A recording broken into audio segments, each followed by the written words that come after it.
Hello, I'm Yochanan El Rome, and this is Israel Up Close. Global warming is real. Scientists are convinced that the Earth's temperature is rising steadily and upsetting the planet's ecosystem.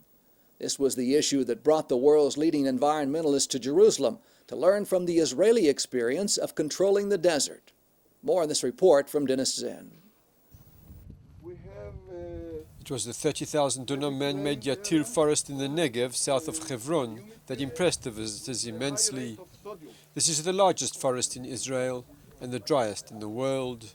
They were all leading experts and policymakers in the fields of climatology, agriculture, forestry and water conservation from 5 continents who were taking part in a JNF-sponsored conference on using forests to battle desertification, which is the degradation of land and the expansion of desert caused by the phenomena of global warming.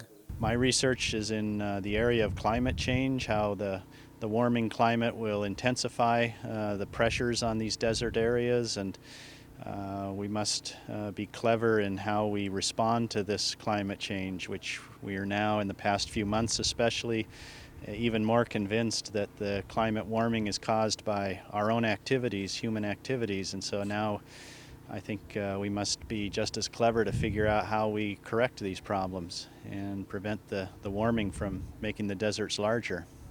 Israel is today at the forefront of the battle against desertification. This due to the fact that making the desert bloom, mainly by afforestation, has been a major Zionist enterprise since Jews started returning to Palestine in the last century. Site preparation, water harvesting, selection of species, seedling quality, all of those aspects of afforestation were studied very carefully here, so we gathered a lot of data, a lot of knowledge on how to do those things.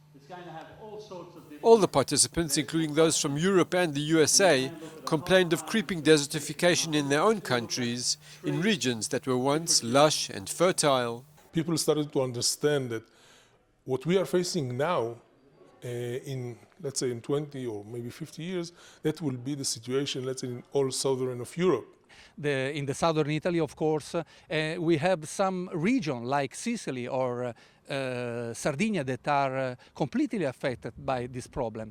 In reality, we have 5% of our national territory under direct risk of desertification because of the aridity condition. And the solution, mainly the forest solution that we have seen here, are quite interesting for us.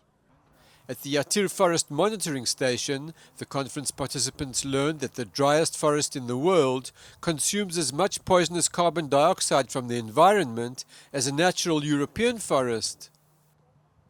They inspected Israeli methods of water harvesting, water recycling, and desert irrigation. They had coffee with local Bedouin herdsmen who under license are allowed to graze their herds in the forests according to what the JNF calls sustainable development. That is, finding the balance between the needs of people and those of the environment. While the goats eat, they thin the forests of unwanted underbrush and weeds. Sure, most of you know the baobab from the Little Prince. And at the Gilat Nursery Research Station, the visitors heard how Israeli scientists examined plants from around the world in order to produce hardier species. Some of the visitors were astonished by the dedication of the Israeli foresters. Every plants are taken care of here. That is very interesting thing, because if you go to other countries, nobody will take care of every individual plants. They take care of a forest, they take care of an area, but not they go to the individual plants level. Afforestation and controlling the desert is not a choice for us, the Israelis said. It's a matter of survival. Dennis Zinn, IBA News.